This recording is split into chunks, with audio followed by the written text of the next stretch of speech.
하셨습니다. 한번 인사하시겠습니다. 예수님께서 부활하신 곳은 어디일까요?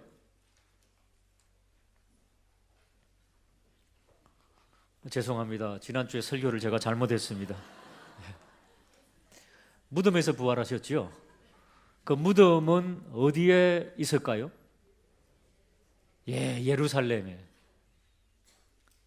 예수님께서는 예루살렘에서 부활하셨습니다. 그런데 어디서 보자고 했습니까? 제자들에게? 갈릴리에서 보자. 예루살렘에서 갈릴리까지 제가 이스라엘을 안 가봐가지고 한 수원 정도 되는 줄 알았는데 지도를 자세히 그 거리를 측정해 보니까 여기서 조치원, 세종시 정도 가는 거리더라고요. 멀어요? 가까워요? 걸어가기는 좀 먼 거리입니다. 아니 간단하게 지금 제자들도 예수님 따라 예루살렘에 와 계시잖아요. 다들 만찬, 최후의 만찬도 예루살렘에서 하셨잖아요. 마가의 다락방. 그러면은 아니 그 멀리 그 멀리까지 거기서 만나자는 게 좋겠습니까? 아니면 그냥 예루살렘에서 만나자 이게 좋겠습니까? 왜 이렇게 번거롭게 그 멀리서 만나자 그럴까요? 그리고 예수님 어떻게 죽으셨나요? 십자가에 못 박혀 죽으셨는데 왜 그렇게 되셨나요? 우리 신앙인들은 우리 죄를 위해서 돌아가셨다고 생각하잖아요. 그럼 예수 안 믿는 분들은 지금 역사 공부하다 보면 예수가 등장하잖아요. 그럼 예수 안 믿는 사람들은 예수님이 왜 죽었다고 생각할까요? 대제사장들과 종교 지도자들과 정치 지도자들에게 모함을 받아가지고 사실은 죽을 일이 아닌데 억울하게 죽은 거잖아요. 그럼 분합니까? 분하지 않습니까? 사실은요, 이 따지고 막 이렇게 할 그런 마음이 있어야 되는 거지요. 자, 그러면은 예수님께서 예루살렘에서 살아났다는 겁니다. 죽는 모습을 다 봤잖아요. 십자가상에서. 많은 분들이 봤잖아요. 그럼 예수님께서 3일 만에 살아났으면은 예루살렘 성전에 있는 대제사장들과 종교 지도자들에게 찾아가 가지고 똑똑히 봐라. 살았다. 제자들하고 가가지고 막 따지고 너 가짜야 대제사장들. 그렇게 해갖고 코를 납작하게 만들 수 있잖아요. 안 그렇습니까? 여러분 억울한데 억울함을 풀 수 있는 게 예수님 살아났으니까 정치 지도자에게 찾아가가지고 봐라 하나님을 믿으라. 내가 죽었는데 병정들이 지켰는데 3일 만에 살아났지 않느냐? 그러면은 하나님 믿을 사람들이 많겠어요, 적겠어요? 여러분들도 마찬가지죠. 제가 죽었다가 오늘 3일 만에 수요일날 살아났으면은 어떻겠어요? 기적이 일어나고 난리가 날 겁니다. 그런데 왜 주님께서는 야 예루살렘의 그 두 번째 문 그 앞에서 만나자. 거기가 남문이야. 거기서 만나자. 예루살렘 성전에 가서 좀 이렇게 사람들에게 좀 뻐기고 역시 3일 만에 부활한다 그러더라. 나타나서 좀 자랑도 하고 그래서 많이 하나님을 믿게 만드는 그렇게 안 하시고 조치원 정도 떨어져 있는 갈릴리 변방 북에 갈릴리에서 만나자. 왜 그랬을까요? 왜 예수님께서는 억울하게 모함하고 억울하게 짓밟는 사람과 싸우지 않고 따지지 않고 왜 아무도 모르는 변방에서 갈릴리에서 만나자고 그러셨을까요? 우리 하나님의 나라의 원리가 그런 겁니다. 요한복음 18장 36절 화면을 보시고 같이 읽어볼까요? 시작. 만일 내 나라가 이 세상에 속한 것이었더라면 내 종들이 싸워 나로 유대인들에게 넘겨지지 않게 하였으리라. 이제 내 나라는 여기에 한번 따라할까? 하나님의 나라는 세상의 나라와 차원이 다르다. 그러니까 우리에게 억울하고 분하고 자존심 상하는 일이 있어도 싸워야 될까요? 안 싸워야 될까요? 왜? 우리도 성깔이 있는데 하나님의 나라는 이 세상 사람들하고 그렇게 싸워야 되는 차원의 성도가 아니기 때문이에요. 우리는. 그러니까 다른 사람들이 오해하고 잘못했으면 어떻게 해야 되겠어요? 내가 잘못한 것 없어도 제가 부족해서 그랬습니다. 제가 잘못했습니다. 제가 잘못했습니다. 죄송합니다. 그 말 못합니까? 그리 못합니까? 우리 그리스도인들은 누가 오해를 하든 곡해를 하든 모함을 하든 제가 부족해서 그랬지요. 제가 잘못했습니다. 자, 옆에 있는 분들에게 우리 실천하겠습니다. 제가 잘못했습니다. 제가 부족했습니다. 이게 하나님의 나라의 삶의 원리입니다. 몇몇 분은 잘못했어? 그래. 그게 잘못한 거예요, 그게? 마지 못해서. 여러분, 우리의 인격은요, 진리와 비진리의 싸움.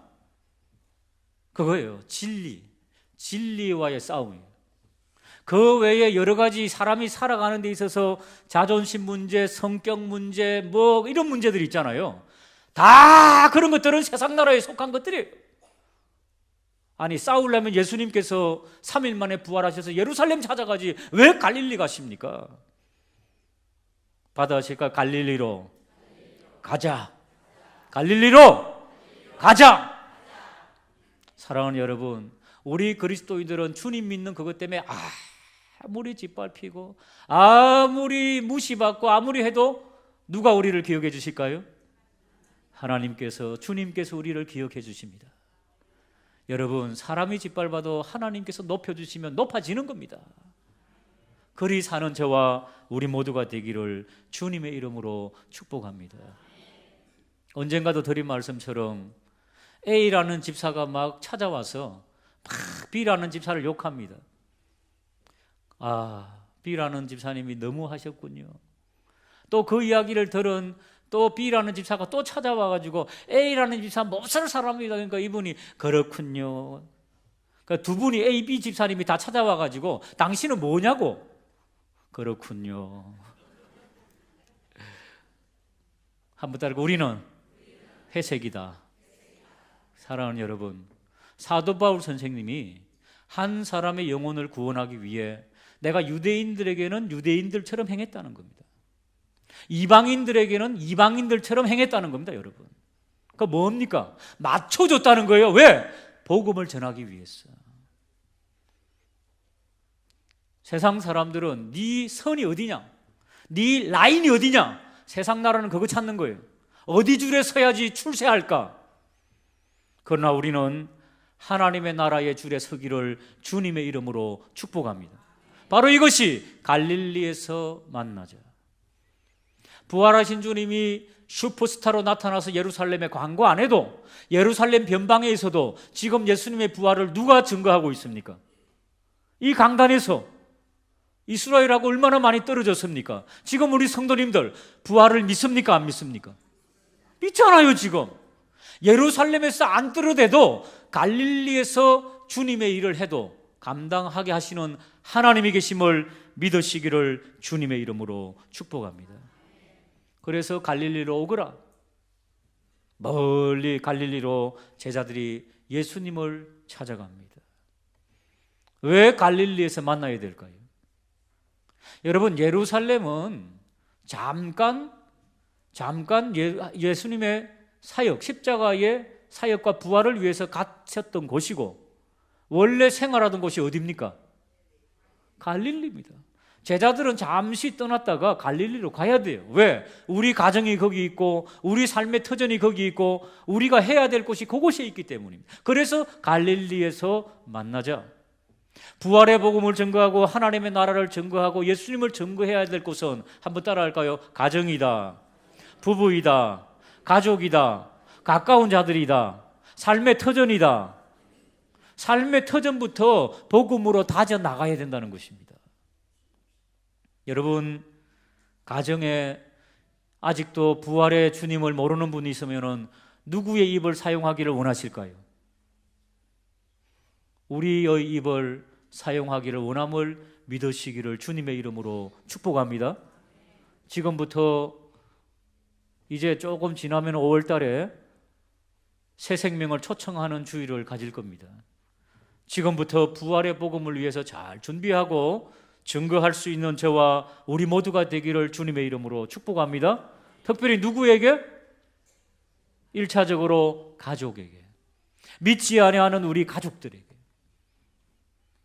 디모데전서 5장 7절과 8절을 같이 읽어보겠습니다. 시작.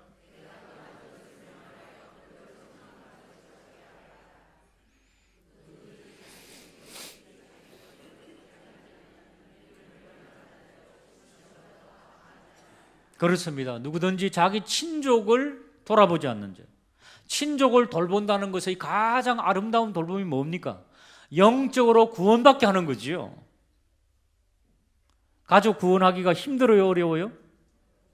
어려우니까 탁 내팽개치고 쉬운 거 하려고 그러는데 안 된다는 거예요. 갈릴리로 가라는 거예요, 일단. 주여, 우리 가족들에게 이 구원의 복음, 부활의 복음을 증거할 수 있는 믿음 허락하여 주시옵소서. 갈라디아서 6장 9절에서 10절입니다. 시작. 포기하지 아니하면 때가 거두리라.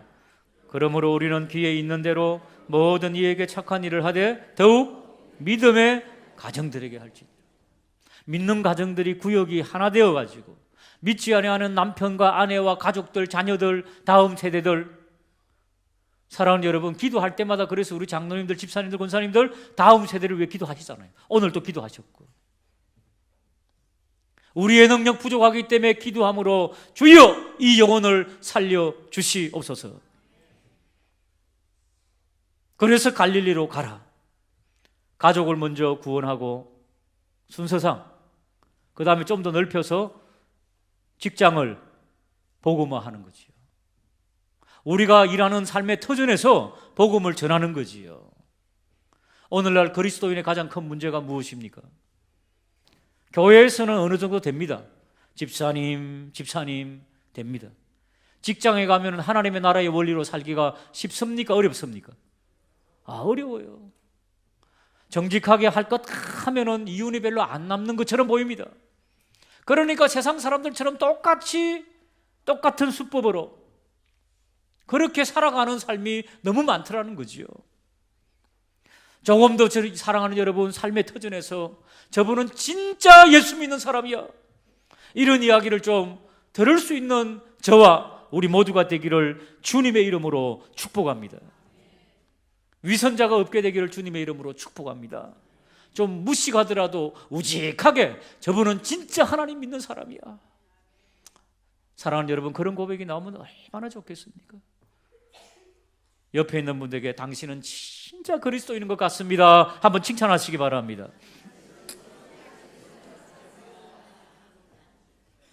눈빛으로 정말 그런 사람이 있는 것 같아요. 자, 주님께서 원하신 것은 갈릴리로 가라. 너의 삶에 가족이 있고 너의 삶에 터전이 있다. 그곳에서 부활의 주님을 증거하라. 그렇게 무장하고 나서 그 다음에 어떻게 하느냐? 시편 122편 6절입니다. 같이 한번 읽어볼까요? 시작.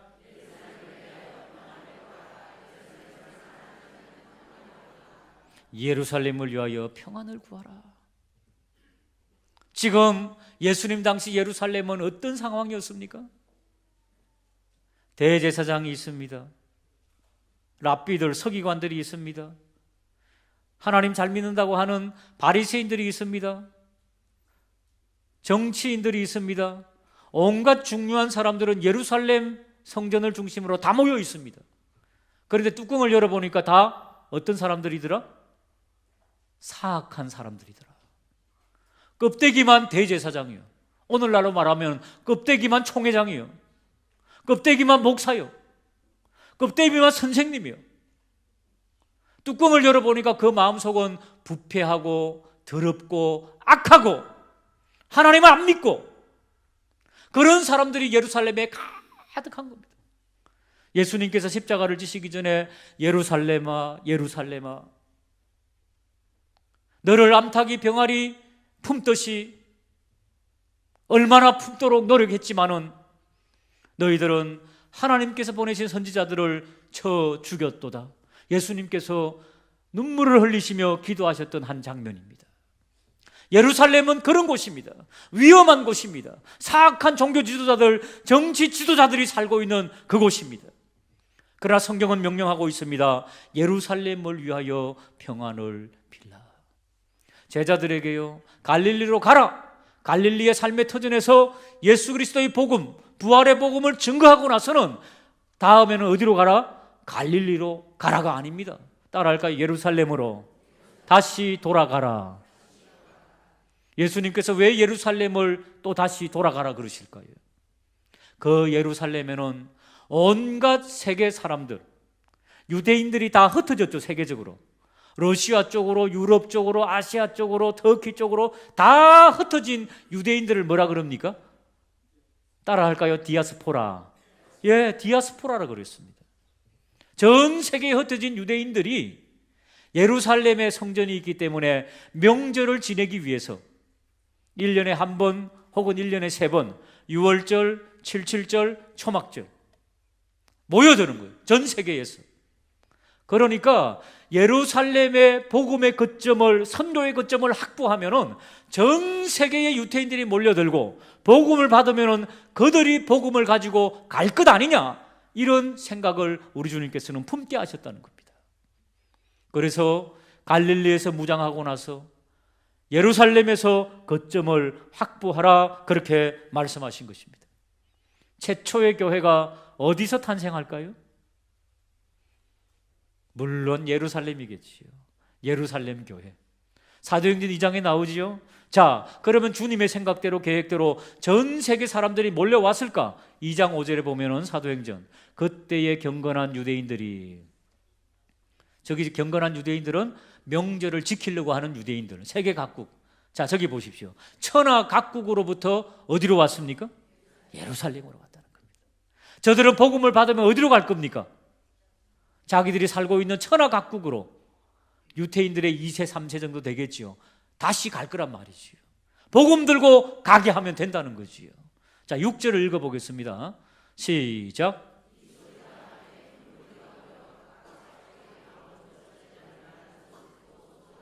예.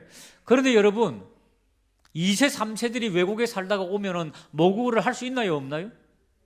잘 못하잖아요. 우리 남이 집사님만 해도 목소리 가만히 들어보면은 약간 외국스럽지 않아요? 예, 그죠? 예, 조금 한글을 하는데 외국 사람이 하는 것처럼. 그래가지고 2세, 3세 되면은 이제 자기 옛날에 모국어는 못하는 겁니다. 미국말하고 러시아말하고 중국말하고 그래 되는 겁니다. 근데 희한한 것은 제자들이 한국말로 하는데 알아서 듣는 사람들은 자기 나라 말로 들려지는 거예요. 그게 바로 방언이에요. 우리가 방언을 하면서 우리가 샬샬라 그럴 수 있지만은 우리는 그냥 한국말로 하는데 듣는 사람들이 외국말로 듣는 거예요. 그냥 성령께서 역사하신 거죠. 그런 역사가 일어났다는 거지요. 자, 그 다음 절 한번 읽어볼까요? 시작. 다 놀라 신기하게 여겨 이르되 보라, 이 말하는 사람들이 다 갈릴리 촌뜨기가 아니냐, 그 말이죠. 이상하다는 거죠. 성령의 역사는 그렇음을 믿으시기를 주님의 이름으로 축복합니다. 8절입니다. 시작. 예, 난곳 방언, 우리 고향의 외국 방언으로 들린다는 거예요. 여러분, 복음의 열정을 가지면은 우리가 외국어를 하지 못해도 성령께서는 그렇게 역사하실 줄로 믿으시기를 주님의 이름으로 축복합니다. 9절입니다. 시작.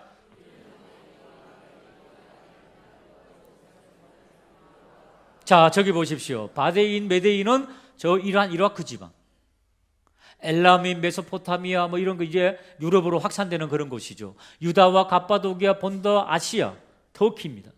그 다음 10절에 보시면은 부르기아, 밤빌리아, 애굽, 구레네, 지중해 연변, 그리고 북아프리카, 리비아 아시죠? 지금도 아프리카 쪽에 리비아, 여러 지방에서부터 사람들이 몰려왔다는 거지요. 사랑하는 여러분, 놀라운 하나님의 선교의 역사가, 복음의 역사가 일어났다는 것을 말씀하고 있습니다.